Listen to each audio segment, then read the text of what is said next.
J'aimerais commencer par rendre hommage aux propriétaires coutumiers des terres des peuples Wurundjeri, des terres sur lesquelles nous nous réunissons aujourd'hui, et je présente mes respects à leurs passé, présent et à venir. Je suis Janice Pedersen, je suis journaliste sur la chaîne SBS la plupart des soirées de la semaine, et je suis sûre que beaucoup d'entre vous me reconnaissez.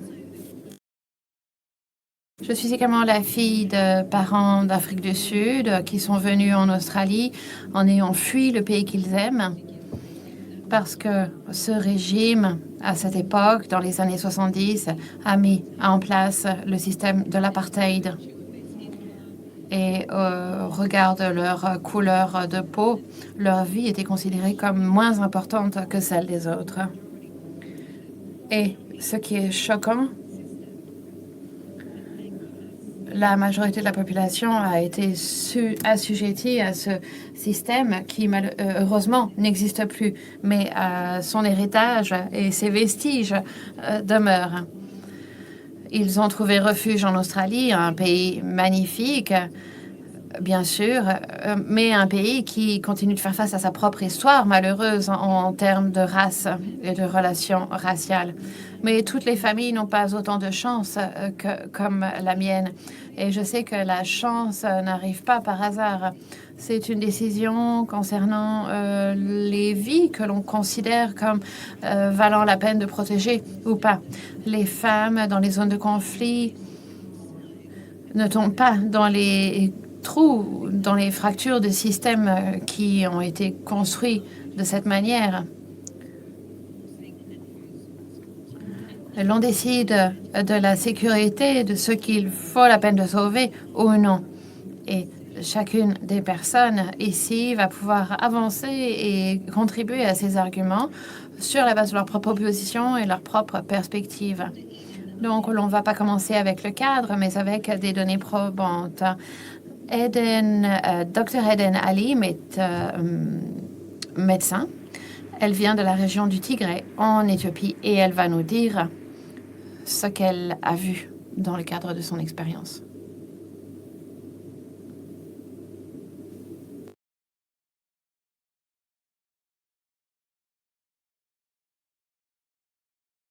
Merci, Janice.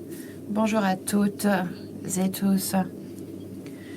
Un mardi soir, en novembre 2020, un conflit armé a explosé entre le gouvernement fédéral de l'Éthiopie et le gouvernement régional du Tigray, et s'est étendu à d'autres régions du pays et à d'autres pays voisins. À partir de ce moment-là, la région du Tigray a été complètement coupée du reste du monde. Les télécommunications, les réseaux mobiles, Internet étaient complètement fermés. L'on ne pouvait pas fuir la région parce que les routes étaient fermées et les avions étaient cloués au sol. Les banques étaient fermées, impossible d'accéder à ces économies, à ces comptes en banque. Les fonctionnaires, notamment les travailleurs sanitaires, ne recevaient plus leur salaire. Les médicaments, les aliments, les carburants ne rentraient plus dans la région non plus. Le mouvement des organisations humanitaires elles-mêmes ont été largement limités et certains ont même perdu leur vue dans ce processus. Il n'y avait pas seulement des soldats qui mouraient sur ces champs de bataille, mais les civils sont également morts en masse. Les enfants avaient faim puisque la faim était utilisée comme stratégie de guerre. Les femmes et les filles étaient violées, assujetties à l'esclavage sexuel. Et des objets extérieurs étaient insérés dans leur vagin. Elles ne pouvaient pas parler, bien sûr. Il y avait une totale immunité pour les auteurs de ces actes horribles. Les femmes devaient donner naissance toutes seules parce que les hôpitaux ne pouvaient pas fonctionner. Il n'y avait pas de carburant, il n'y avait pas d'énergie. Dans le cadre de ce conflit, les décès, les morts des mères pendant l'accouchement a augmenté de a été multiplié par 5. Près de 90% des installations sanitaires ont été partiellement ou totalement endommagées. Pendant ce conflit, sur une population de 7 millions, environ 600 000 personnes ont perdu leur vie. D'après un rapport d'évaluation humanitaire, la population du Tigray a connu des niveaux de violence extrêmes représentant des crimes contre l'humanité et des crimes de guerre. Ce conflit actif s'est produit jusqu'à la signature d'un accord de fin des hostilités en 2022. Cet accord a mis fin au bruit des armes, mais les souffrances ne sont pas terminées. La pauvreté est passée dans le Tigray du 27% à 45% en 2022.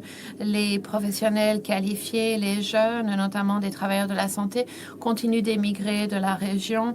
750 000 personnes continuent d'être déplacées en interne. Il y a des centaines et des milliers d'anciens combattants qui ont des problèmes et des blessures importantes. Les conséquences économiques sont très importantes, notamment pour les femmes et les filles, parce qu'elles sont mariées plutôt que d'être envoyées à l'école.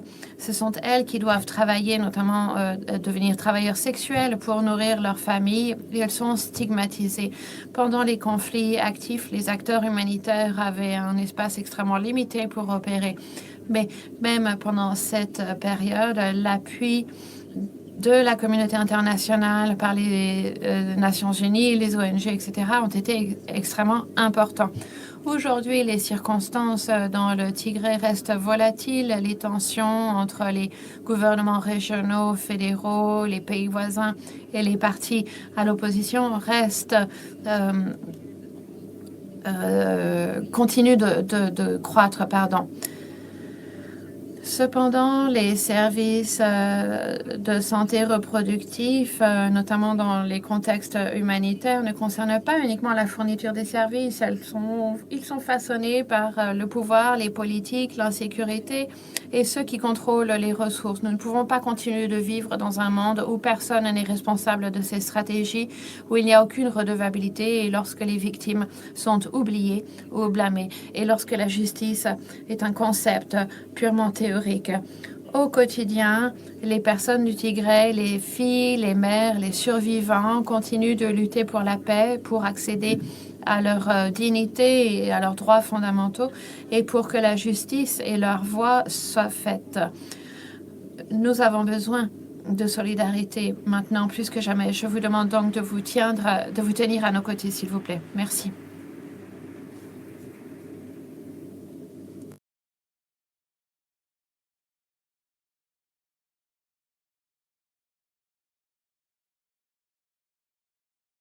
Je vais me diriger de ce côté de la scène. Vous avez entendu des données probantes, un témoignage réel, et j'aimerais accueillir d'autres personnes qui vont nous aider à développer cet argument, notamment dans le contexte de génocide, de violence sexuelle. Prenez soin de vous et n'hésitez pas à quitter la salle si vous en avez besoin. Noor Aziza est la cofondatrice et directrice du réseau collaboratif pour les Rohingyas. Elle travaille depuis de nombreuses années dans la communauté que le système de protection internationale a documenté, examiné, mais n'a pas réussi à protéger. Noor, joignez-vous à moi, s'il vous plaît.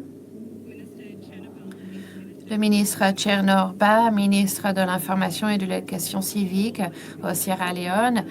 Il vient de très loin.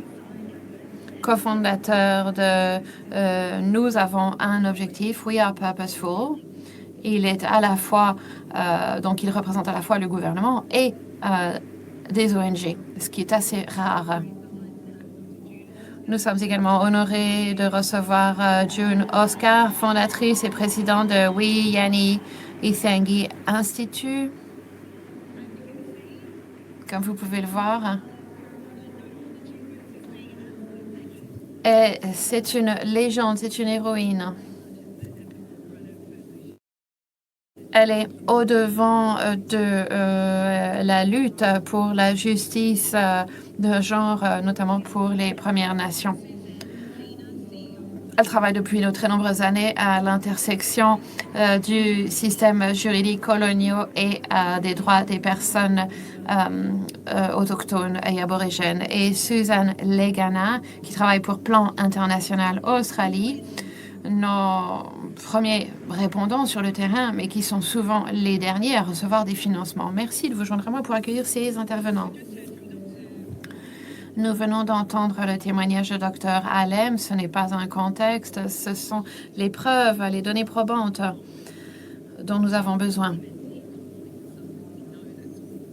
Nous savons, et cela est bien établi, que les personnes et les femmes souffrent énormément pendant les conflits. La question porte sur les cadres internationaux de protection qui existent depuis de très nombreuses années, mais qui ne réussissent pas, et ce de manière constante, qui ne réussissent pas à protéger ces personnes. Nous allons donc aborder ce système, savoir si sa structure est accidentelle ou s'il fonctionne exactement de la manière dont il devrait fonctionner. Le génocide des Rohingyas a été nommé et documenté depuis de très nombreuses années. Mais l'on a une mémoire assez à court terme, n'est-ce pas? Il y a toujours une autre crise pour remplacer la précédente. Quel est le coût de cette absence d'attention? Comment vous et votre communauté pouvez-vous vous construire, reconstruire dans des endroits où vous avez peu de soutien, où ce soutien disparaît? D'après les Nations Unies, le peuple Rohingya est le peuple le plus persécuté à l'heure actuelle dans le monde. Quelques mots de contexte. La population du Rohingya est un peuple autochtone ethnique au Myanmar et nous avons fait face à un nettoyage ethnique et des déplacements forcés depuis 84 ans. Moi-même, je suis survivante. J'ai fui le Myanmar avec ma famille dans les années 90, lorsque les militaires du Myanmar sont venus dans notre village, ont brûlé les maisons, ont violé les femmes, ont brûlé les bébés et les enfants vivants. Ma mère a pris 5 de ses enfants sous les bras. Nous avons traversé les frontières d'Asie du Sud-Est et nous avons pris tous les modes de transport possibles, des trains, des bus. Nous avons marché. Aucune mère ne prendrait ses enfants à travers les océans. Bien sûr, ce n'est pas sûr, mais pour nous, c'était une nécessité et nous avons vécu en Malaisie en tant que réfugiés pendant 8 ans et demi jusqu'à ce que le gouvernement australien nous donne asile. Mais ce génocide se poursuit malgré tout, même s'il ne fait plus la une des journaux. Les personnes continuent d'être massacrées et persécutées. Il s'agit de l'un des génocides les plus genrés de notre monde. Dans notre réseau collaboratif, nous recueillons des témoignages et des preuves. Et un témoignage m'a empêché de dormir pendant des jours et des jours. Une petite fille de 6 ans dans un camp de réfugiés du Bangladesh, un camp de réfugiés pour les Rohingyas au Bangladesh, qui est le plus grand camp de réfugiés du monde. Cette petite fille de 6 ans nous a dit, elle m'a dit, j'ai de la chance parce que j'ai été violée par 10 soldats du Myanmar. Et mon amie a été violée par 3. Excusez-moi, c'était l'inverse, dit l'intervenante. J'ai de la chance parce que j'ai été violée que par 3 soldats, alors que mon amie a été violée par 10 soldats. Et c'est une petite fille de 6 ans. En 2017, plus de 25 000 personnes, 25 000 femmes Rohingyas ont été violées en groupe.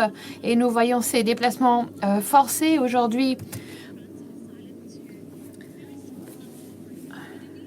dans l'ASEAN.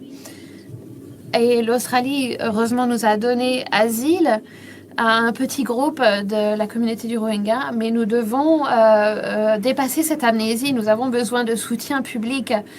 Il s'agit du génocide le plus important de l'histoire. Suzanne, Plan International est l'organisation humanitaire la plus importante du monde. Vous travaillez dans de nombreux contextes, tels que ceux que Nour vient de décrire. L'argent, les promesses n'atteignent pas les bénéficiaires quel rôle Plan joue-t-elle dans ce contexte même de manière involontaire? Dans ce contexte, dans cette conférence, nous avons parlé de l'architecture internationale, de l'infrastructure internationale qui a été créée il y a 80 ans de manière descendante. Les donateurs ne sont pas redevables de l'aide qu'ils apportent. Donc, on s'est développé en parallèle de ce système et d'une certaine manière, on a répliqué ce système. Mais ce que l'on voit sur le terrain, c'est l'utilisation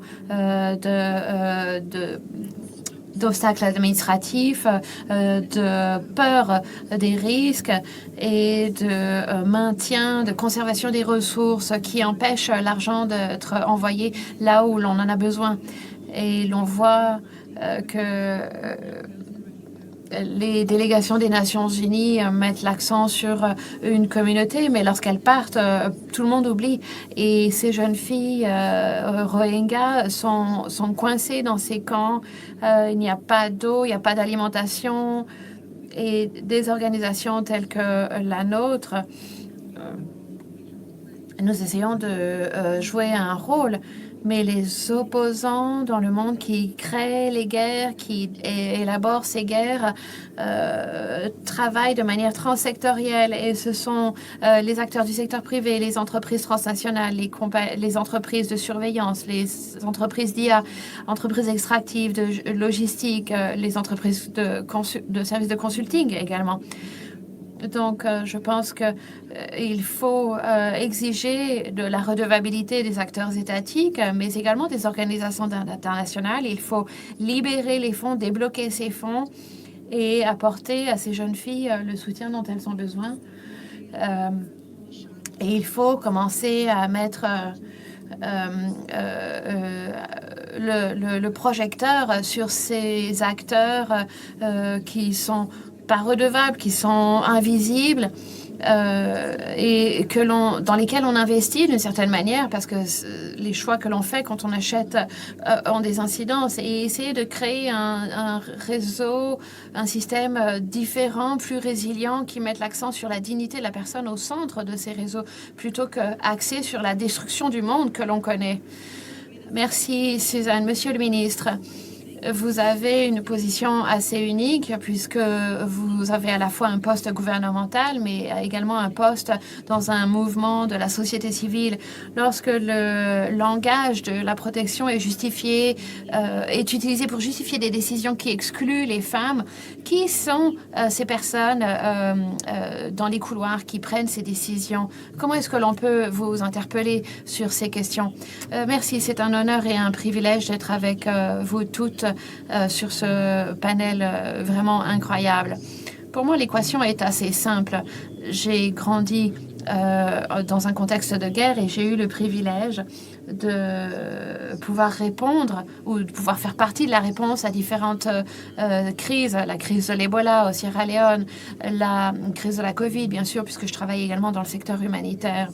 Ce que j'ai toujours vu dans la réalité, c'est ce que l'on entend dans cette conversation ce matin. Les femmes et les filles, notamment les jeunes femmes, s'organisent, répondent, documentent les événements, nous donnent de la nourriture. C'était ma mère, elle nous a aidés à sortir de la situation dans laquelle on était. Et elles prennent soin des enfants, elles enseignent aux enfants, elles continuent de les éduquer malgré tout dans les contextes de crise, avec très peu de ressources. Et ce que je trouve vraiment incroyable à voir, c'est d'être dans cette salle et de voir ces raisons et de voir pourquoi ces ressources qui ne donnent pas, qui ne nomment pas toujours les personnes qui sont les leaders de ces ressources. Je sais que vous avez parlé plus tôt de parler de We Are Purposeful et donc le fait que c'est éliminé aujourd'hui par la complexité. Et c'est un système qui est tellement complexe, tellement bureaucrate. Et aujourd'hui, on n'y a pas accès. Et donc, le fait d'avoir des ressources, d'obtenir des ressources, c'est trop risqué aujourd'hui. Et donc, pour obtenir ces financements, pour faire ces travaux, et c'est très difficile. Donc, aujourd'hui, les systèmes de redevabilité ne nous permettent pas d'obtenir les ressources dont vous avez besoin. Donc, vous voyez ici, il y a un paradoxe. C'est la réalité de ce système, en fait. Et donc aujourd'hui, lorsqu'on essaye de faire notre travail ici à We Are Purposeful, et nous sommes privilégiés ici d'être là avec des féministes incroyables qui sont dans cette salle. Je vois Nadia, Joséphine, Rosa, et c'est d'être irrationnel aujourd'hui sur la manière dont nous avons reçu ces informations. De faire confiance de manière radicale, de faire confiance avec de l'amour et bien sûr, d'obtenir ces ressources. On a tenté de faire du mieux que l'on pouvait avec les ressources que l'on avait pour répondre à la crise de l'Ebola. Et c'est comme ça que cette organisation a été construite. Et vous l'avez vu, les filles étaient au devant de cette réponse. Et pourtant, on a très peu de mentions de ces rapports sur l'Ebola. Le travail de ces femmes, de ces filles, tout ce qu'elles ont fait lorsque, par exemple, la Covid est ensuite arrivée, eh bien, l'expérience a été utilisée. Nous avons pu mobiliser des ressources de la part de plus de 640 organisations de par le monde, de la part de l'Afghanistan, de la part de la République démocratique du Congo, de la part d'endroits qui ont été oubliés. Et c'est ce qui est aujourd'hui oublié. Et c'est dont nous sommes le plus fiers ici à We Are Purposeful. Donc, un quart de cet argent est allé vers des organisations qui sont menées par des filles qui ont moins de 19 ans, des filles qui ne sont pas considérées autrement et des financements qui leur ont été donnés aujourd'hui sans conditions, sans documentation bureaucratique et sans besoin de s'enregistrer dans quoi que ce soit. Et aujourd'hui, ces leaders féministes, ces jeunes femmes, ces jeunes filles, elles font ce travail dans tous les cas. Elles le font sans argent et c'est ce qu'elles essaient de faire dans tous les cas. Donc, avec cet argent qui est disponible, donc l'argent voilà, de cette aide humanitaire mondiale, donc c'est un pourcentage de l'argent, comme vous le savez, va vers les droits humains, les organisations des droits humains. C'est moins de 0,34% aujourd'hui. Et donc, lorsqu'elles mènent ce travail,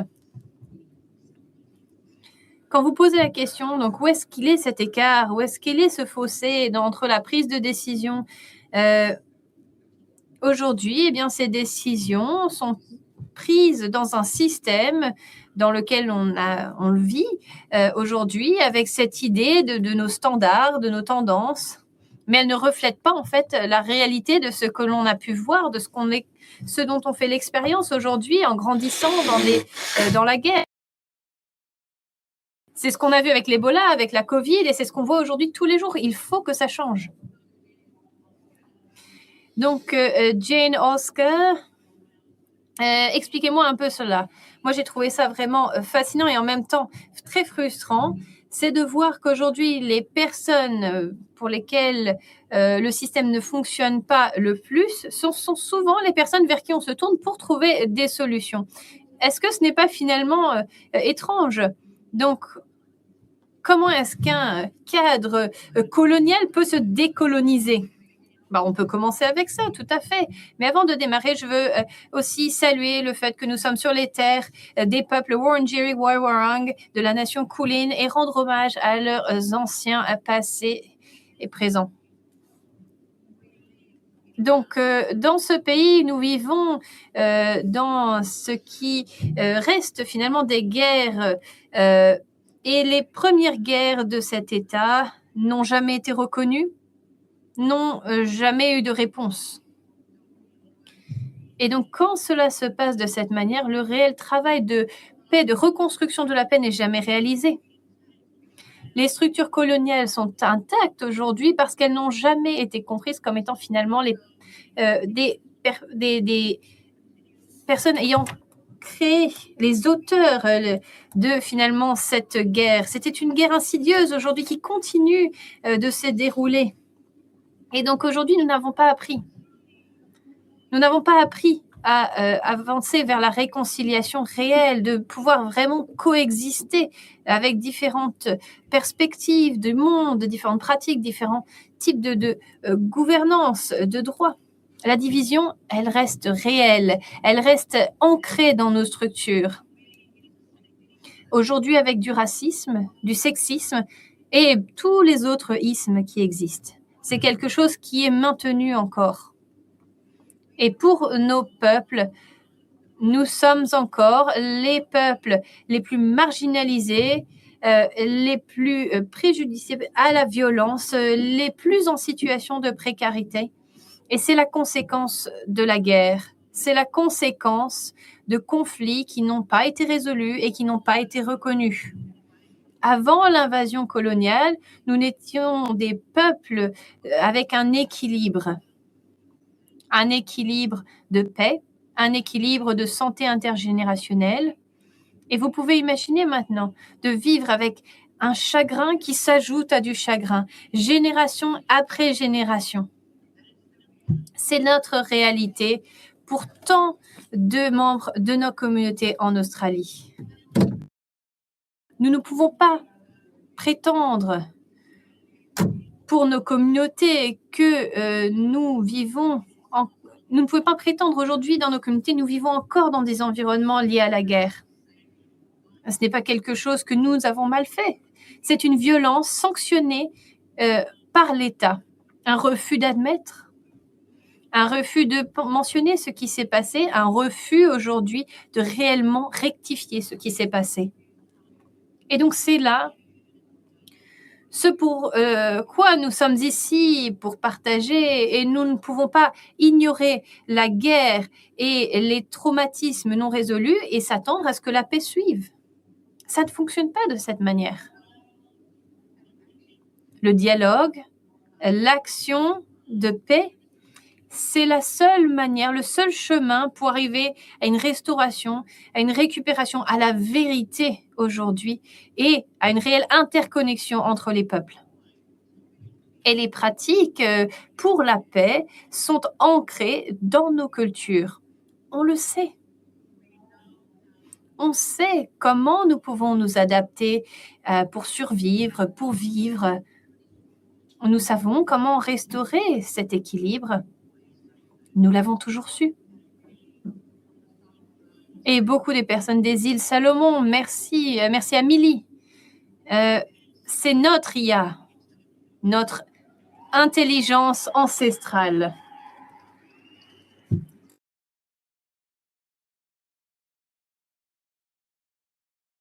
Donc, je crois réellement que ce sont les femmes des Premières Nations, les filles et les personnes de genre divers qui peuvent vraiment mener le chemin de l'avenir au travers de nos connaissances sociales, au travers de la construction, la reconstruction grâce aux femmes, avec de l'amour et une bienveillance profonde. C'est le travail que nous faisons à notre institut, donc l'Institut Wiyiwani Yutangani. Merci beaucoup.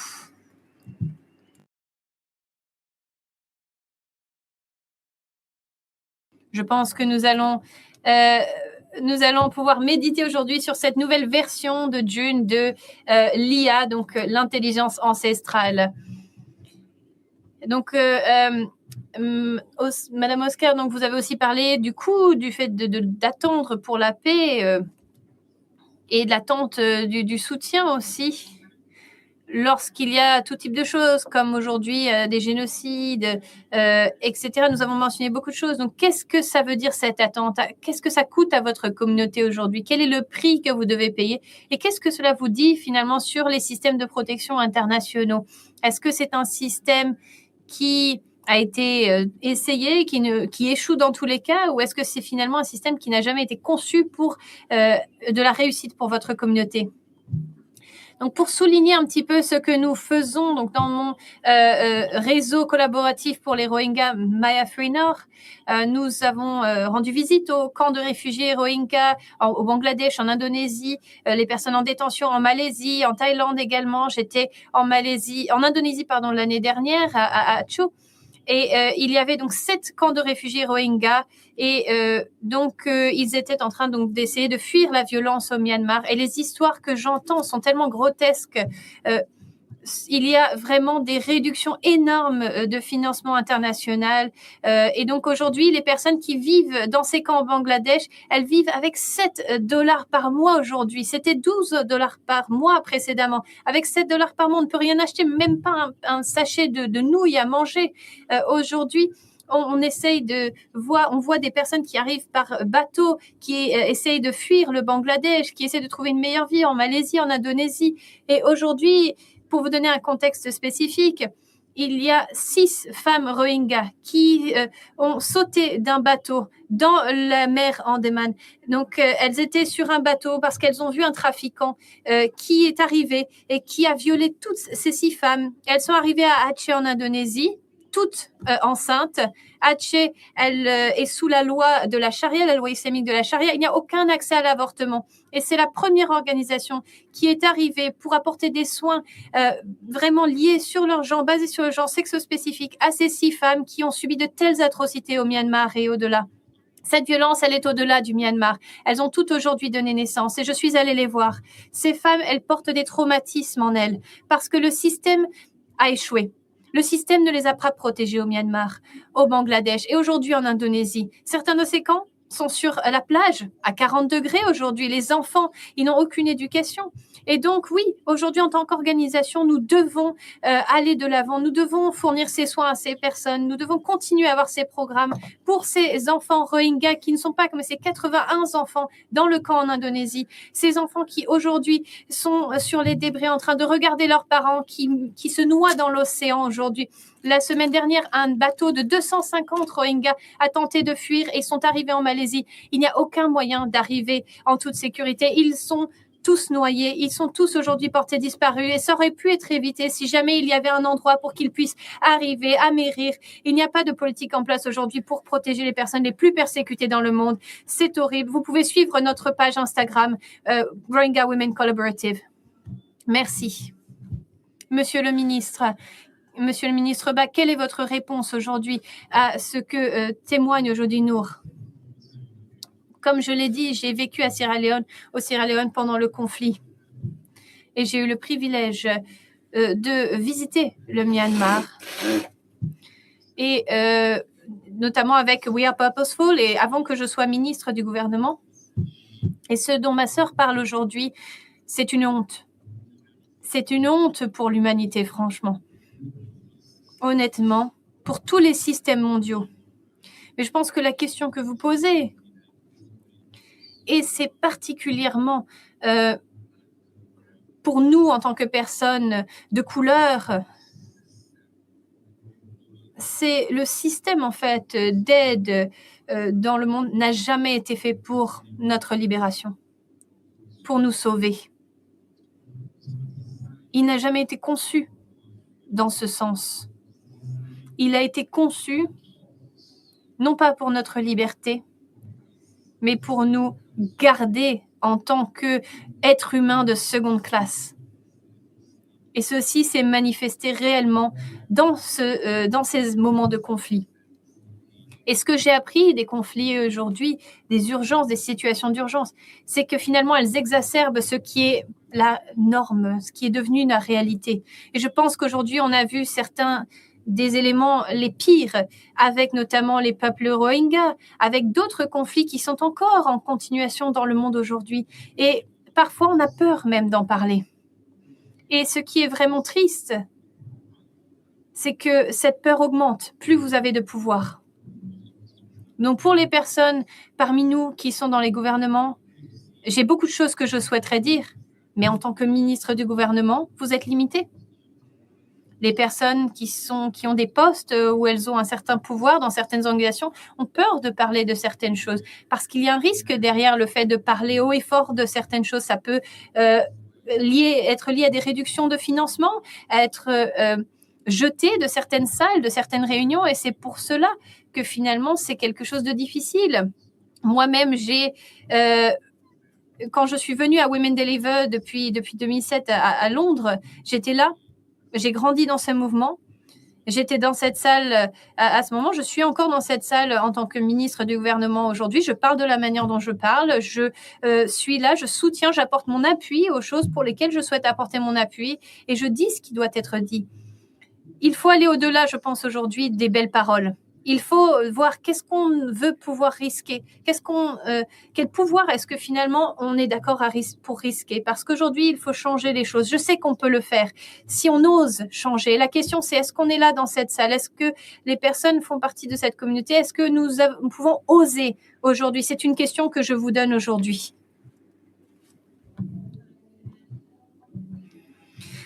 Suzanne, comme vous le savez, Plan International fait un excellent travail. Vous avez reconnu vous-même, et bien sûr, je le reconnais, qu'il y a aujourd'hui des écarts. Après ce que vous avez pu entendre de nos intervenantes et intervenants aujourd'hui, qu'est-ce que vous pensez que vous allez pouvoir ramener de cette discussion en tant qu'action après avoir entendu ces témoignages? Qu'est-ce que vous pouvez faire qui pourrait affecter le changement à Plan International? Comment est-ce que vous pourrez avoir cette aide internationale là où elle est nécessaire? C'est très difficile de faire suite à ce que vous avez dit. Notre rôle aujourd'hui doit évoluer parce qu'il faut pouvoir obtenir plus de ressources pour les personnes qui sont en première ligne, pour les personnes qui font le réel travail. Et nous l'avons reconnu. Mais il y a des femmes et des filles qui sont en première ligne dans ces endroits dans le monde aujourd'hui. Et on peut nommer, on a déjà nommé d'ailleurs où certaines de ces personnes sont, mais elles sont utilisées à ce moment-là et pour avoir de l'attention aujourd'hui. Vous avez parlé des personnes de couleur et ici, vous avez parlé de personnes qui sont des minorités comme moi. Et je pense qu'il est particulièrement difficile pour nous d'avoir l'attention de nos médias, de nos gouvernements et des autres personnes. Donc, on doit utiliser notre pouvoir pour essayer de mettre en lumière tout ce qui brûle aujourd'hui dans le monde. Et ce que je vais faire, c'est, moi, dans ma propre organisation, essayer de construire, de développer ce feu, de conserver cette chaleur sur nos gouvernements, d'essayer de continuer de leur demander des réponses. Et aujourd'hui, on ne peut pas quitter cette salle sans créer quelque chose de nouveau. Ou sinon, finalement, on échoue pour toutes les personnes qui sont là. Nous essayons déjà de mettre des financements dans les mains de ces filles. Nous essayons de mener ces éléments. Nous l'avons vu. Nous essayons de faire ce que l'on souhaite que les autres fassent également. Donc, sans avoir de bureaucratie, en faisant confiance, en donnant plus de visibilité et en mettant de l'argent dans les mains des filles directement grâce à notre programme accélérateur pour les filles. Et il y a aujourd'hui beaucoup de choses et plutôt que de mener la danse, je pense qu'on essaie de suivre cet élan. Merci Suzanne. Junoska, est-ce que vous pouvez peut-être nous donner les derniers mots aujourd'hui, si vous pouvez arriver à répondre à cette grande question en juste une minute? Il y a des personnes dans cette salle qui prennent de grandes décisions. Qu'est-ce que vous souhaitez que ces personnes sachent avant qu'elles partent de cette salle aujourd'hui? S'il y a des personnes qui sont engagées réellement pour la justice, pour le genre et l'égalité, assurez-vous qu'il y ait des chaises autour de la table pour les personnes qui doivent être là, pour les communautés autochtones des Premières Nations.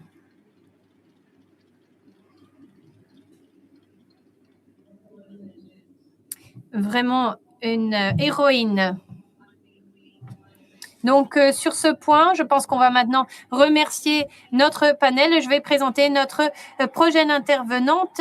Merci à Suzanne Laguina, June Oscar, ministre Tchanaba et Noor Aziza. Merci beaucoup. Vraiment des légendes. Donc, maintenant... Donc, le cadre de protection, nous l'avons entendu, cela fonctionne comme il a été conçu. Ce n'est pas vraiment qu'il échoue pour les femmes, c'est qu'il fonctionne tel qu'il a été conçu, avec les protections qui sont priorisées de la manière dont il a été conçu, et qu'aujourd'hui, nous allons parler de la même chose avec un registre un peu différent. Notre prochaine invitée est une femme palestinienne. Elle va d'abord parler en tant que femme palestinienne, et ensuite, elle va jouer d'un instrument. Ces deux éléments ont un poids égal et je vais maintenant aller vers la scène, de l'autre côté de la scène. Mais j'ai vraiment hâte de voir cette prochaine partie. Chers amis, je vous demande d'accueillir Simona Abdallah.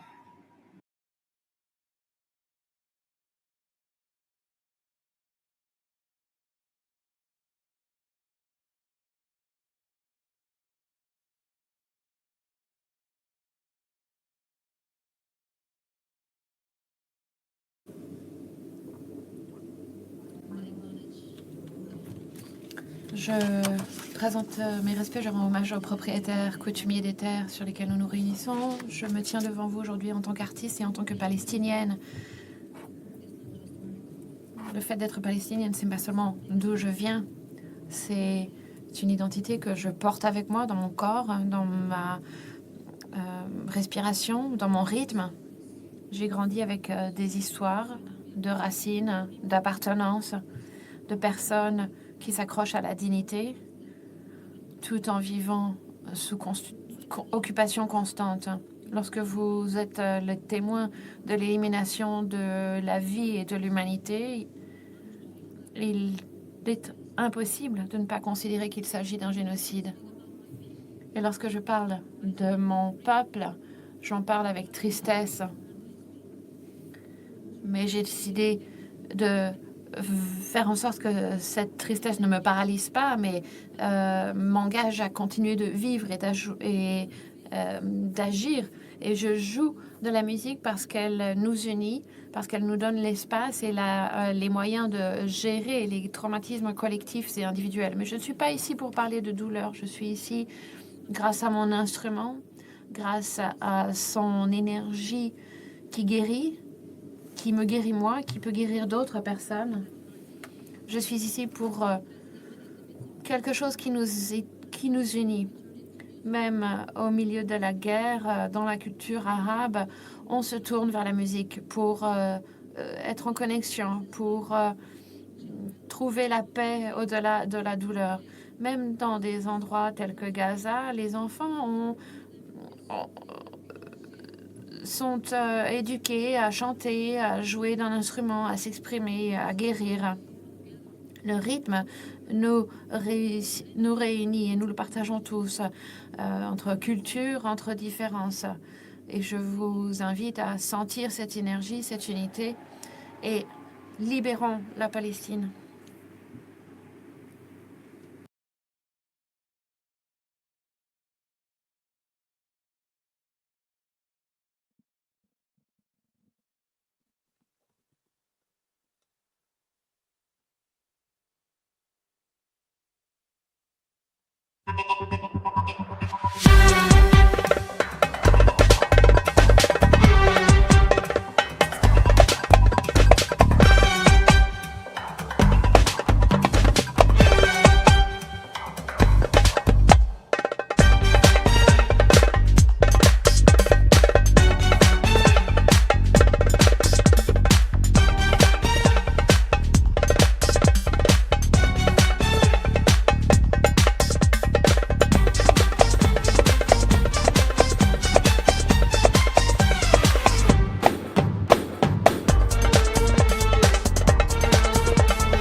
Chers amis, le droit existe, les engagements existent, ils sont là quelque part. Et la question que l'on va maintenant aborder est pourquoi est-ce que cela ne suffit pas? Et qui bénéficie de cette insuffisance, de ces manquements? Nos prochaines intervenantes sont éminentes. Je pense que la salle va être électrisée. Leila Alodat, directrice exécutive de Prospera. Elle travaille à l'intersection des lois, des ressources et des lacunes en matière de redevabilité. Bienvenue, Leila. Dame Jacinta Ardern, ancienne première ministre.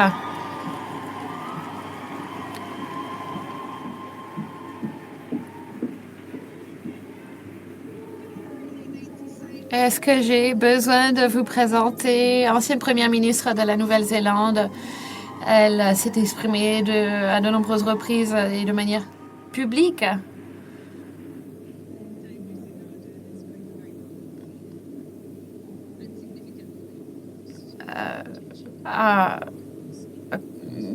Sur la protection des femmes et des enfants dans les conflits. Et très heureuse de vous recevoir ici, cher ami. Ça lui a coûté politiquement et personnellement ses engagements. Zora, militant réfugié afghan queer, qui principalement choisi d'accepter le régime qui l'a rendu illégal.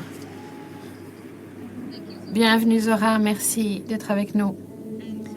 Et Tamam Abdul Salama, née et élevée dans le camp de réfugiés de Jabali, elle mène l'initiative Citoyens européens et elle demande à l'Union européenne d'appliquer le droit qui existe déjà. Merci, cher ami, de vous joindre à nous sur scène également. Quel panel éminent pour conclure cette plénière. Là, les organisations menées par les femmes qui travaillent dans les conflits sont sous-financées de manière chronique, sont constamment exclues des tables et des salles de décision. Quelle est votre relation entre les manquements en matière de ressources et les manquements en matière de redevabilité? Sont-ils la même chose? Merci, Janice. Bonjour à toutes et tous. J'aimerais commencer par rendre hommage aux propriétaires coutumiers des terres sur lesquelles nous nous réunissons, les peuples Wurundjeri Woi-wurrung de la nation Kulin, et leur lien continu avec les terres, les eaux, et leur connexion spirituelle, culturelle et politique. Je salue également Simona avec sa musique. Elle a fait venir une partie de mes terres et de mon peuple dans cette salle. Et merci de commencer cette discussion avec la question sur la redevabilité. La redevabilité est souvent présentée comme une valeur abstraite à titre symbolique ou pour une jolie étiquette. Mais la redevabilité est un processus fondé sur la valeur de la vie humaine. Et le fait que si l'on porte atteinte à la valeur de la vie humaine, eh bien, il y a des conséquences et il faut réparation. Les manquements en matière de redevabilité dont vous parlez sont construits et ancrés dans un système genré, racialisé, qui fait que les vies ne valent rien. Il n'y a aucune protection contre les atteintes. On normalise la souffrance et on diminue l'humanité des personnes. Pour comprendre l'importance de ce mouvement, je voudrais vous inviter à réfléchir à ce que l'on consomme dans le cadre des nouvelles internationales tous les jours, des génocides télévisés, des horreurs financées par les États. L'on fait référence au commerce des armes comme une entreprise financière viable. Et ces nouvelles internationales Imaginez maintenant que ces nouvelles internationales sont soit des nouvelles locales. Imaginez que cela se produise ici à Londres ou à Melbourne. Imaginez écouter les nouvelles et entendre que des centaines et des centaines d'enfants dans le village, dans le quartier voisin, ont été tués par des armes, financées par les armes, et que les ventes de ces armes ont permis de contribuer 2% au PIB national. Et maintenant, passons à la météo. Si cela vous paraît inconcevable, si c'est quelque chose que l'on ne dit pas à propos de votre pays ou de votre population au quotidien, eh bien, vous faites partie d'une toute petite minorité en réduction dont la vie continue de valoir quelque chose et où il y a une certaine redevabilité. Tout le reste de la population mondiale se trouve sur un spectre de vie jetable que l'on peut jeter. On est déshumanisé. L'on finance ces personnes juste suffisamment, on nourrit ces personnes juste suffisamment pour qu'elles puissent manger et survivre. Mais dans le même temps, on finance de manière abondante les conditions qui permettent ces situations. Le système humanitaire aime beaucoup dire on a sauvé tant de vies. Et oui, des vies sont sauvées, mais ces vies sont renvoyées dans des situations où elles vont être en destitution totale, en occupation, en déplacement, et l'on ne tient pas compte de la dignité et de la valeur intrinsèque de ces communautés. Ces communautés qui ne sont pas les récipiendaires de charité. Elles sont organisées, elles se rassemblent, elles travaillent de concert et elles nous disent de la manière dont elles aimeraient pouvoir vivre par leurs propres États. Elles ont besoin de financement pour pouvoir prendre des décisions directement dans la communauté, être financées de manière à répondre aux besoins immédiats et aux besoins à plus long terme. Et elles le font. Et j'ai le privilège de travailler avec ces femmes et ces fonds féministes tous les jours. C'est notre manière de répondre à la manière dont elles ont été financées ou pas par le passé. Elles se rapprochent de communautés et de ressources avec respect et cela fonctionne. Aujourd'hui, 55% des personnes qui répondent aux premières lignes des situations les plus horribles reçoivent la majorité des fonds féministes. C'est une partie importante. Voilà ce qu'est la redevabilité. Voilà ce que signifie rendre à la communauté et veiller à ce que cela soutient leur bien-être et leur dignité. Merci, Laila.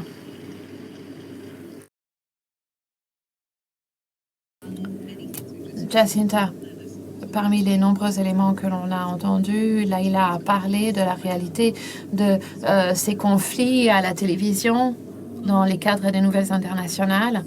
Mais lorsque de nombreux leaders parlent des femmes dans les conflits, ils parlent d'autres gouvernements.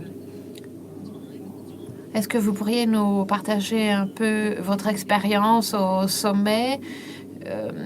Quelles sont les décisions que vous avez prises ou pas prises qui vous hantent le plus lorsque vous regardez les nouvelles?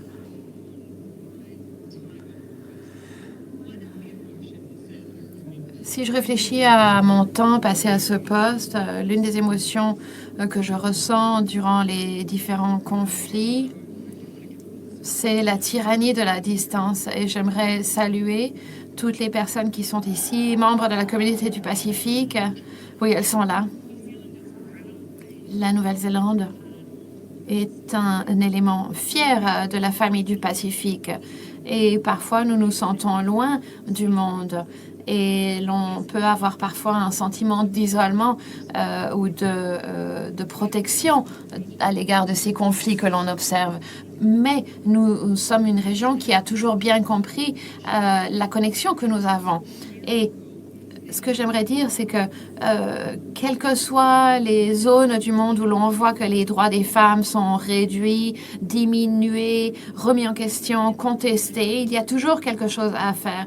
Lorsque j'ai eu le privilège d'être première ministre de la Nouvelle-Zélande, une nation de 5 millions de personnes tout au bout du monde. L'on a vu la crise humanitaire qui affectait le peuple Rohingya au Myanmar. On a eu la capacité de soutenir les ONG qui soutiennent spécifiquement des femmes et des jeunes. Lorsque l'on voit les femmes manifester dans la rue pour leurs droits en Iran, eh bien, l'on a dit, eh bien, l'on va appeler au retrait de l'Iran de son poste à la commission sur le statut des femmes, puisqu'elles n'ont pas le droit, le pays n'a pas le droit de débattre des femmes s'il les traite de cette manière.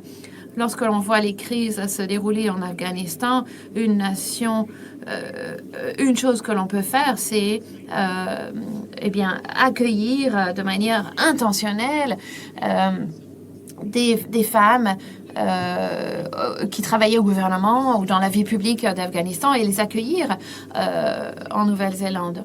Deuxième élément, les besoins croissent constamment. Des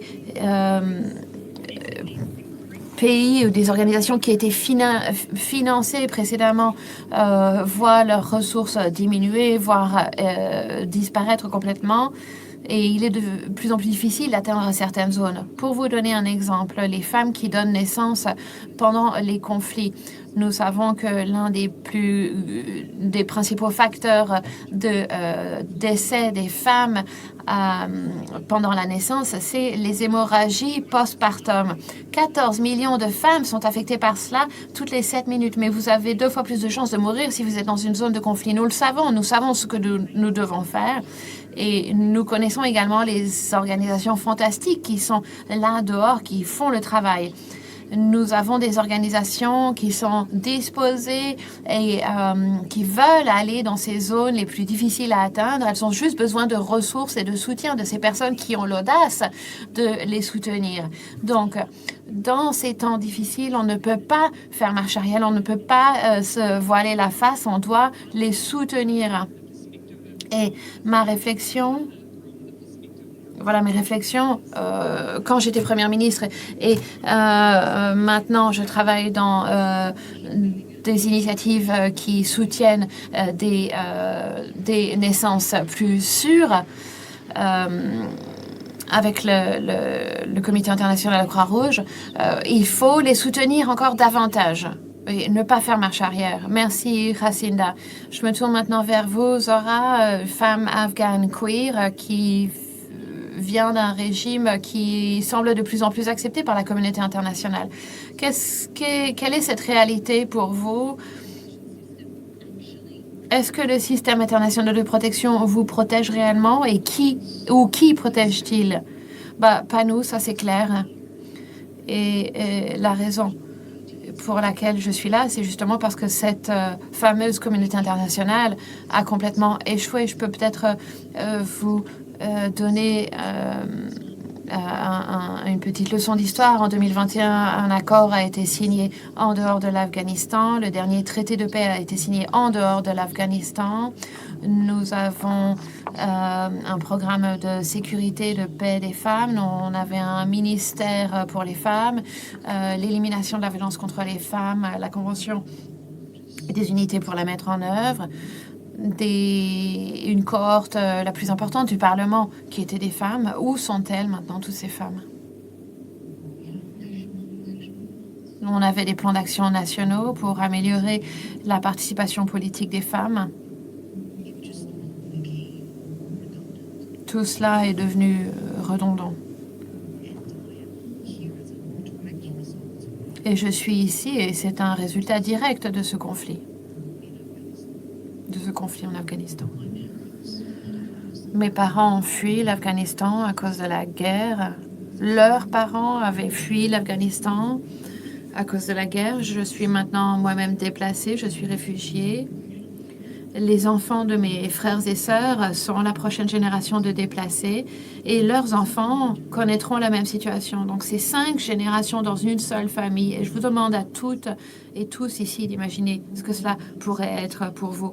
On parle de déplacement, mais cela inclut également le fait que vous n'avez pas d'endroit vers lequel retourner. Vous n'avez pas de maison.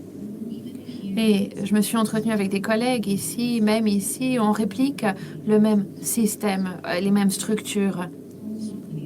J'ai entendu trop souvent les collègues dire qu'ils ne sont pas dans la bonne salle.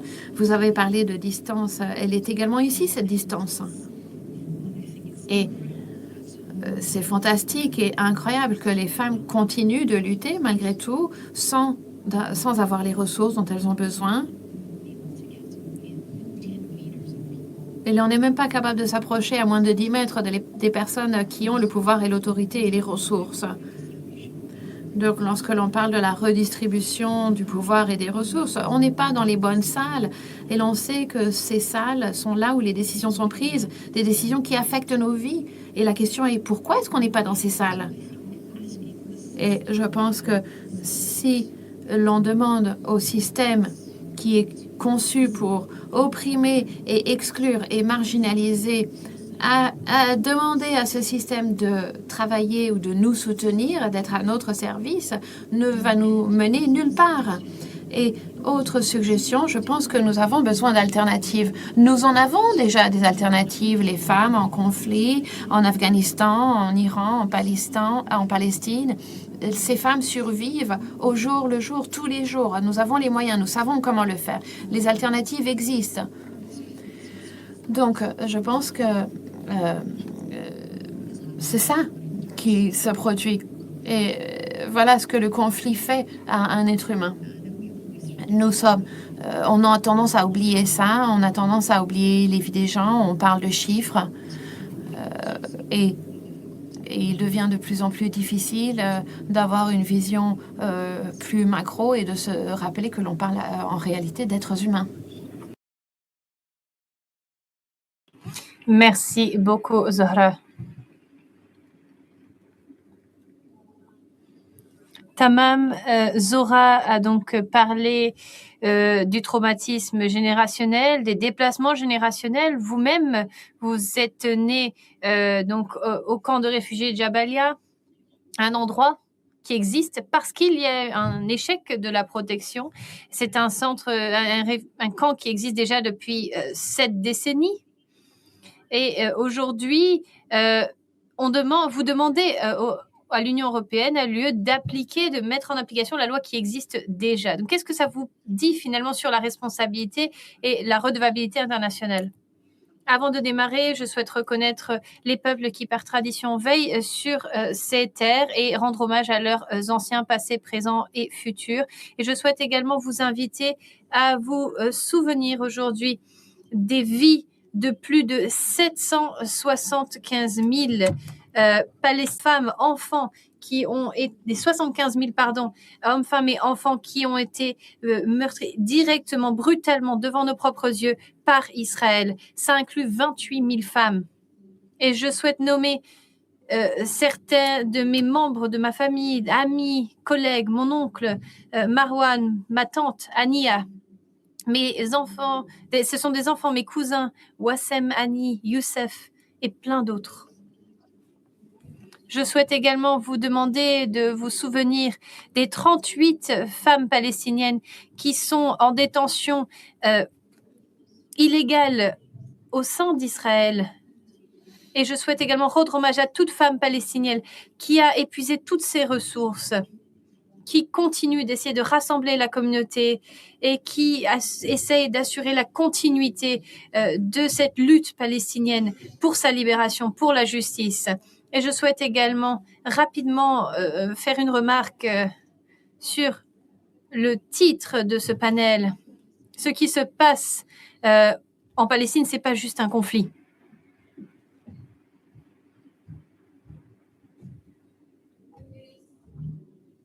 C'est une occupation coloniale.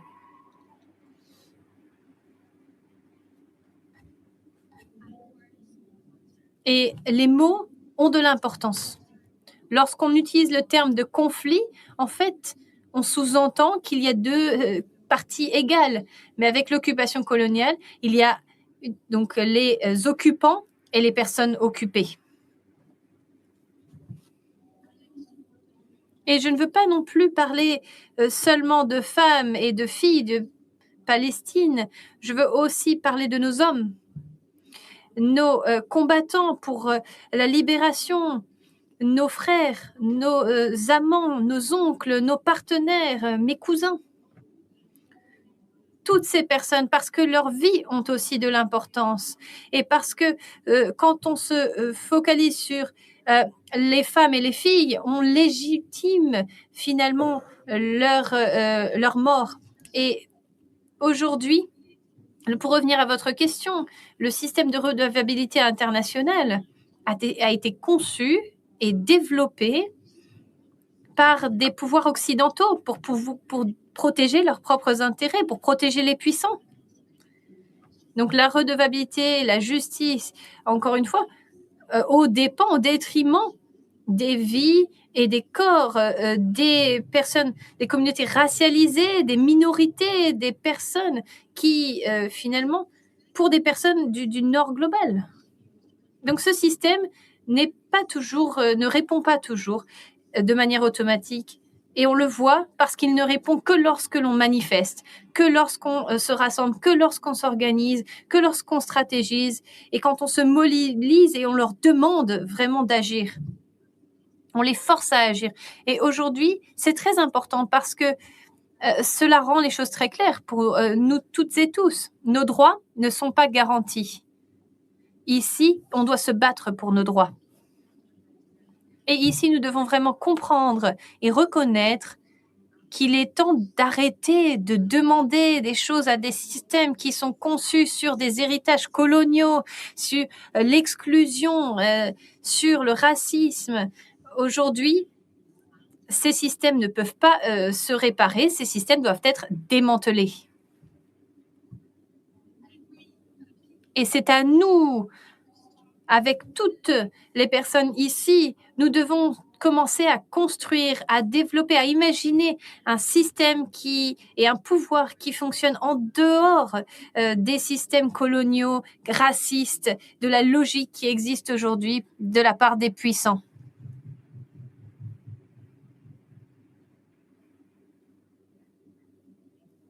Merci beaucoup, Tamam. Leila, vous avez entendu ce que Tamam a dit sur le besoin de démanteler ces systèmes. Quand vous regardez les financements humanitaires, très souvent, ils sont toujours très liés ou ils sont utilisés par des canaux, des intermédiaires internationaux. Ça n'arrive pas toujours directement aux organisations menées par les femmes, aux personnes qui en ont besoin sur le terrain. Donc, brièvement, est-ce que vous pouvez m'en parler un peu et de cet impact notamment ? Les organisations internationales humanitaires sauvent des vies. Oui, ça c'est entendu. Mais encore une fois, c'est la redevabilité qui est importante. Ils sont redevables aux États, au système. Et donc, c'est ça le problème ici. Et donc, certains des principes deviennent finalement un moyen pour atteindre un but. Il faut que ce soit le but en lui-même, c'est-à-dire la neutralité. Ici, cette neutralité était censée être là pour permettre l'accès à la population en danger. Et aujourd'hui, on voit un niveau d'horreur, d'atrocité, et on voit aujourd'hui des organisations humanitaires internationales qui encore répondent et tentent d'être neutres. On donne une note de 10 sur 10 pour la neutralité, mais la population est détruite. Voilà, l'État est content, les populations ne le sont pas. Et donc aujourd'hui, on veut la protection des personnes. On a besoin que les personnes les plus marginalisées soient protégées. Comment est-ce qu'elles se sentent protégées et en sécurité ? Comment, par exemple, la communauté LGBT aujourd'hui, les personnes en situation de handicap, les femmes, des personnes qui ne sont pas reconnues par les systèmes, est-ce qu'elles se sentent en sécurité ? Régulièrement, elles nous disent de quoi on a besoin ? De salaires justes, d'un accès aux services de santé, le contrôle. Et donc aujourd'hui, l'on voit qu'est-ce que la communauté réussit à obtenir ? En fait, elle souhaite simplement vivre avec de la dignité. Et donc, aujourd'hui, elles veulent simplement que leur vie ne soit pas vue comme des vies remplaçables, jetables. Et donc, les organisations menées par les femmes ne permettent pas de réaliser ceci dans certains cas, de faire ces choses-là, d'atteindre les objectifs des autres organisations parce qu'elles ont été conçues différemment, parce qu'elles sont menées par la communauté. Et donc, pour elles, la vie de leurs enfants, de leurs parents, des autres personnes ne sont pas remplaçables. Et donc, nous avons besoin de donner des financements avec ces connaissances et de leur donner la capacité de se différencier et pour que ces systèmes soient donc pour les personnes directement. Merci, Laïla. Jacinda, aujourd'hui, vous n'êtes plus... vous ne travaillez plus dans le gouvernement. Peut-être que c'est un soulagement pour vous, peut-être pas pour les autres personnes qui vous applaudissaient précédemment. Mais aujourd'hui, vous avez donc une liberté un peu différente. On veut des paroles réelles, n'est-ce pas? Qu'est-ce que vous pouvez nous dire, Jacinda? Qu'est-ce que vous pouvez dire dans cette salle que vous n'auriez pas pu révéler ou dire lorsque vous étiez première ministre ou devant vos ministres? C'est à vous. Je pense que j'étais plutôt ouverte toujours et je pense que j'ai dit ce que je souhaitais dire en général. En tout cas, c'est ce que je pense. Parfois, j'ai peut-être dit trop. J'en ai peut-être dit trop.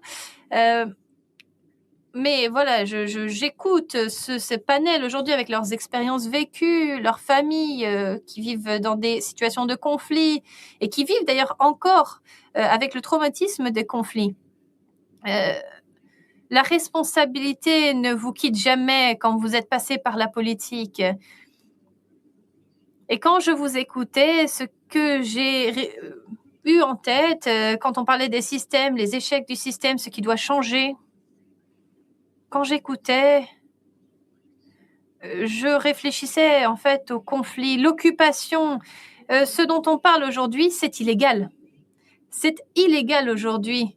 Ce sont des guerres illégales dans le monde aujourd'hui.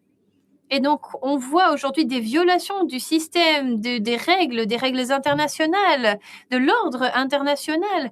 Et ce sont des choses qui, aujourd'hui, ont été construites avec des années d'expérience de conflit et de guerre, et aujourd'hui encore, il y a des violations. Est-ce que c'est un échec du système ou du leadership? Pour moi, c'est un échec du leadership.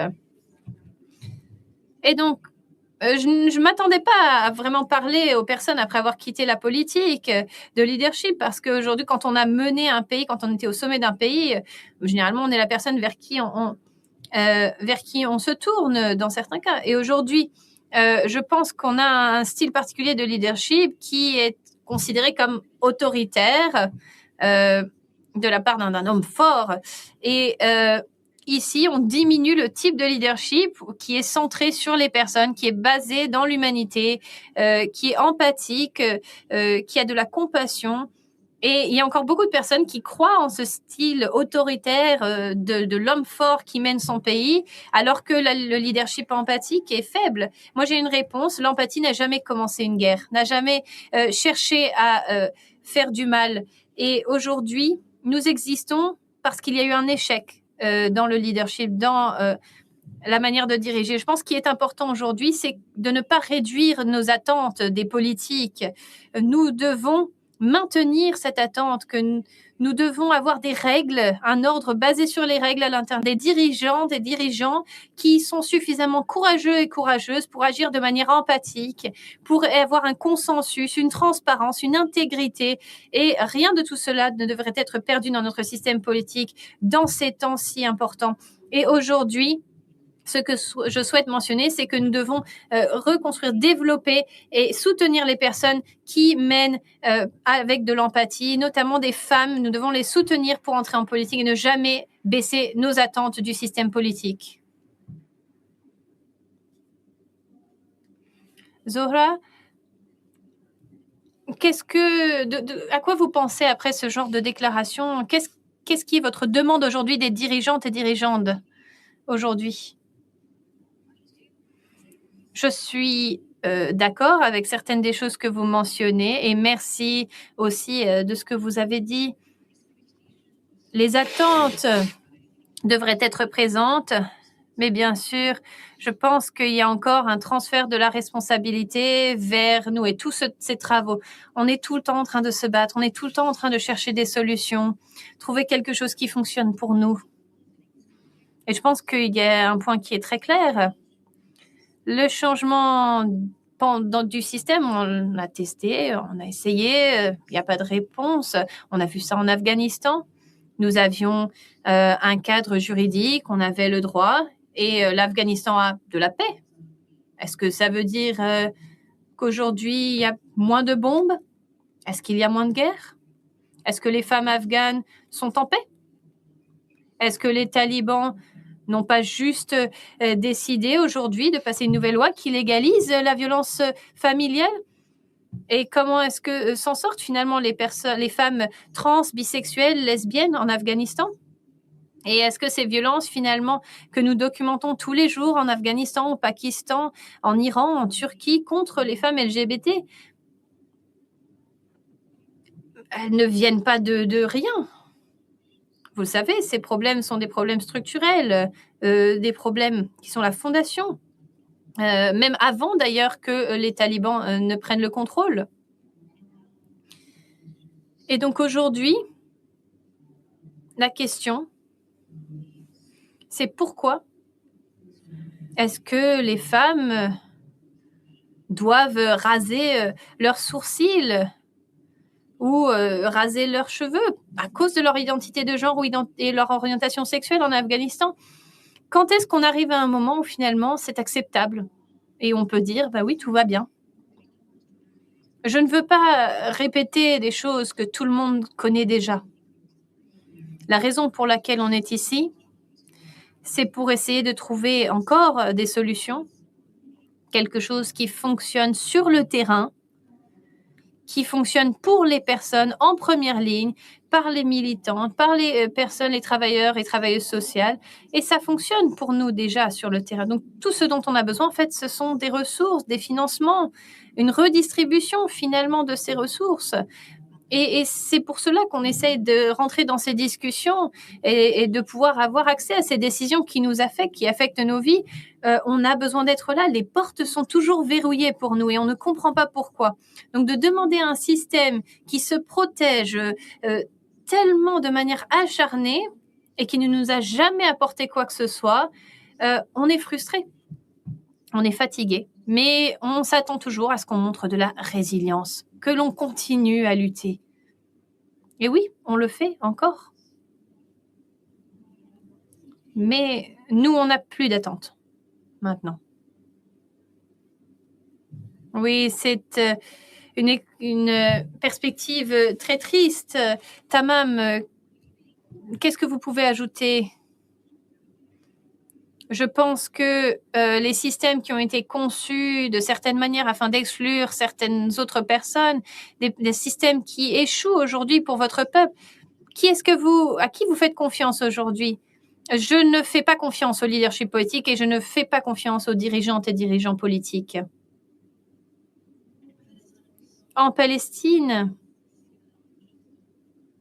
nous avons vu qu'Israël a reçu le nombre le plus important de résolutions de l'ONU, donc contre notamment 6 jugements aussi de la part de la CPI, des jugements également, des mandats d'arrêt de la part de la CIJ, des rapports nombreux des institutions de l'ONU, des organisations de droits humains, etc.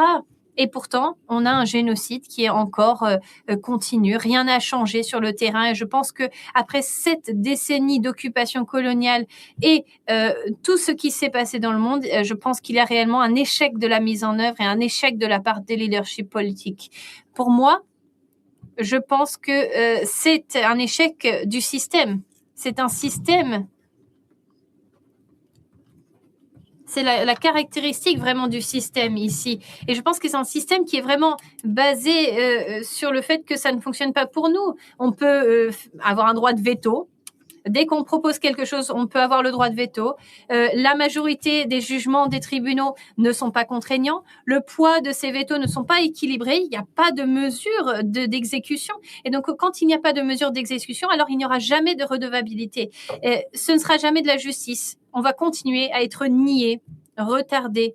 Et aujourd'hui, c'est un système juridique qui est utilisé comme juste pour montrer qu'on fait quelque chose, pour montrer qu'on est une nation démocrate, qu'on permet aux personnes, aux États d'aller dans les tribunaux, de démarrer des poursuites, etc. Mais dans la réalité, il n'y a pas de réalisation. Il n'y a rien.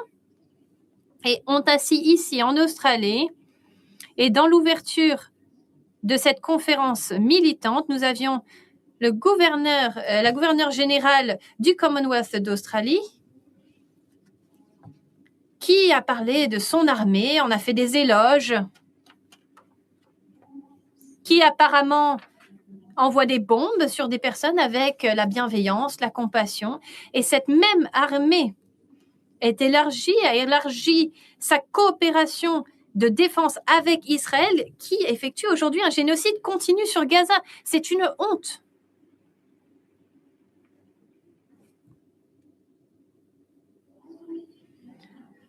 Donc, je pense qu'on a besoin, il faut arrêter de poser la question pourquoi ce n'est pas exécuté. On le sait. Pour qui c'est un bénéfice? Ce manque d'exécution, je pense qu'il faudra juste pouvoir réfléchir à ce qu'on peut faire ensemble et je crois que voilà, je manque de temps. Merci beaucoup, Tamam. Jacinda, vous avez entendu des témoignages directs de la part de femmes dont les vies ont été impactées, affectées directement à la suite de conséquences de décisions dans des salles dans lesquelles vous avez sûrement participé, où les portes vous étaient ouvertes et vous avez pu vous asseoir à ces tables. Donc, je me demande, parce qu'aujourd'hui, on nous montre un scénario qui est vraiment extrêmement difficile. Est-ce que vous avez encore de l'espoir que les choses vont s'améliorer?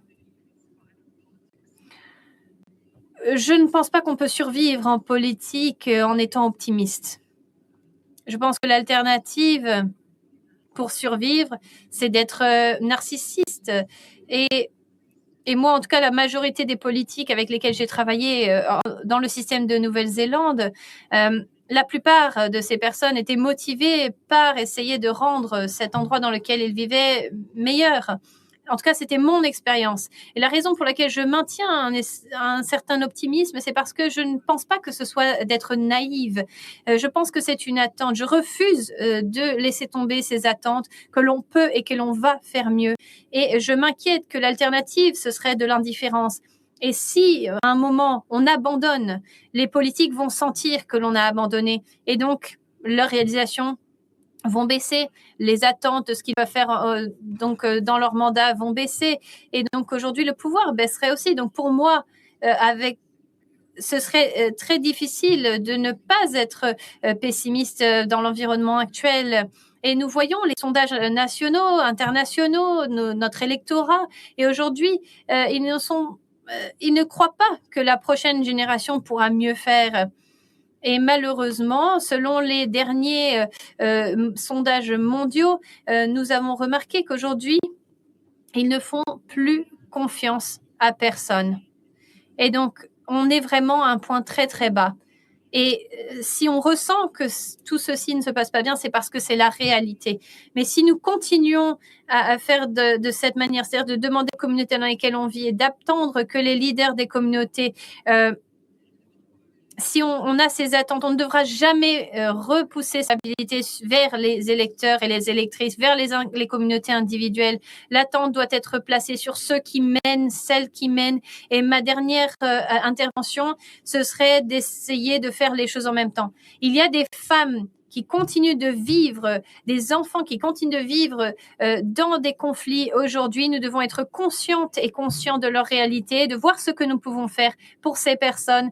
Et dans un moment où vous êtes aujourd'hui, que vous soyez ou non, par exemple, dans des organisations que vous travaillez, par exemple, contre les violences, par exemple, familiales ou domestiques, peu importe où vous vous trouvez aujourd'hui, nous devons lutter sur ces deux fronts, arrêter, stopper, mettre un stop sur ces guerres, ces conflits, tout en conservant en tête la réalité des personnes qui vivent dans ces situations.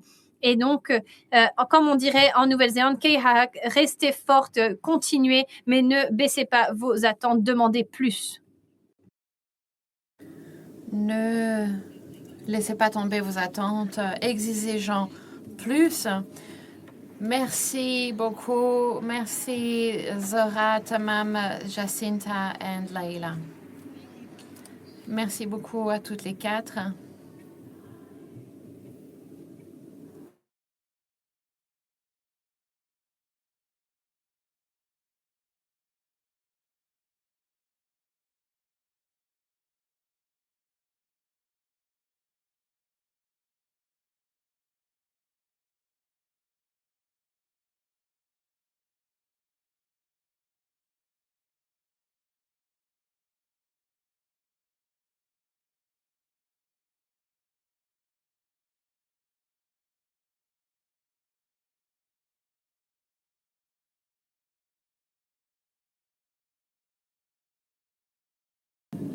Merci beaucoup.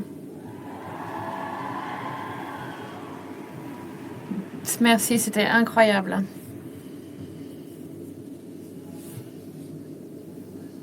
Quelle manière incroyable de conclure la dernière plénière de cette conférence fantastique. Mais c'est pas encore terminé. On est venu ici pour poser des questions, notamment quelles vies sont celles qui sont négociables. On va vous laisser avec une réponse, pas celle des femmes qui vivent dans des situations de conflit et où il n'y a rien dans cet écart entre la vérité et le système international que la détermination de ces femmes. Et nous allons conclure cette plénière, non pas avec une institution qui fait des promesses, avec une déclaration, la déclaration du maire, mais avec une femme qui a commencé cette conversation. Nour.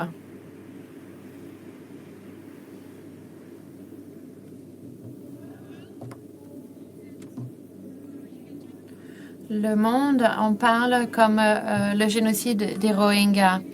Mais pour les mères de Rohingyas, c'était l'odeur des villages en feu. C'était le fait de courir à travers la fumée avec les enfants sous les bras, alors que les balles sifflaient au-dessus de leur tête. C'était de courir sans savoir si elles allaient être capables de sauver leur enfant s'il tombait de leurs bras. C'était le son des personnes qui hurlaient et tout d'un coup, le silence. Ça, c'est ma mère. Elle a couru avec 5 enfants.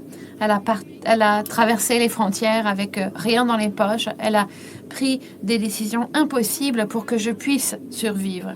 Et c'est comme cela que nous sommes arrivés en Malaisie, où j'ai grandi comme réfugiée, 8 ans et demi, sans aucune existence théorique, à me cacher de la police, à passer des nuits dans la jungle où tous les sons paraissaient présenter un danger.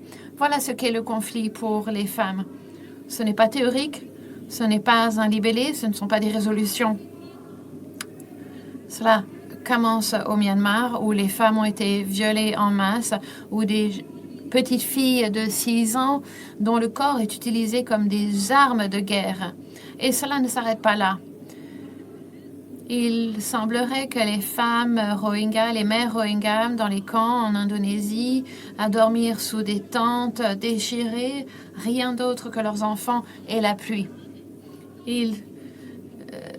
Cela ressemble à des mères Rohingyas qui sont en détention en Malaisie, séparées de leurs enfants.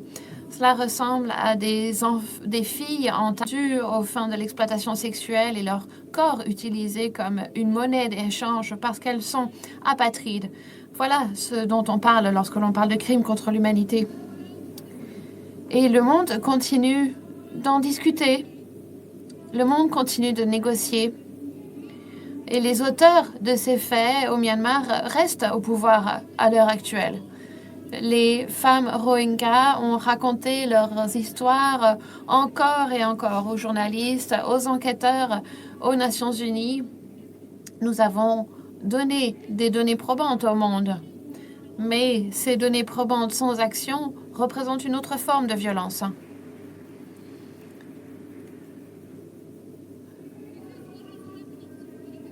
Parce que ce qui arrive aux femmes Rohingyas n'est pas unique. Dans le monde entier, les femmes sont non seulement prises dans des conflits, mais elles sont également ciblées de manière délibérée à travers leur corps, à travers leur rôle, à travers leur avenir. À l'heure actuelle, les femmes en Palestine, au Soudan, les Ouïghours, au Congo, en Papouasie occidentale, au Kyrgyzstan, en Yazidi, au Cachemire, au Tibet, Ilan Tamil, en Haïti, Hazara, Balochistan, Iran, Ukraine, Taïwan, Myanmar, Hong Kong, Afghanistan et femmes des Premières Nations en Australie et Premières Nations dans le monde entier connaissent ces mêmes histoires de violence,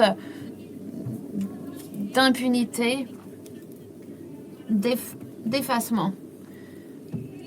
Et ce n'est pas parce qu'elles ne sont pas dans les nouvelles qu'elles ne sont pas sujettes à cette violence génocidaire. Ce ne sont pas des slogans, ce sont des vies. Mon dernier appel aux dirigeants de cette salle est simple. Ne quittez pas la conférence Women Deliver pensant que vous avez fait votre travail parce que vous avez écouté. Le fait d'écouter n'a jamais sauvé des vies. Les actions permettent de sauver des vies. Il faut réduire ces écarts et les combler afin de ne pas permettre à ces crimes de se perpétuer. La justice peut être réelle parce que pour les femmes en conflit et dans les situations de génocide, ce n'est pas une question de politique, c'est une question de vie ou de mort. Et pour savoir si demain, elles verront le soleil se lever.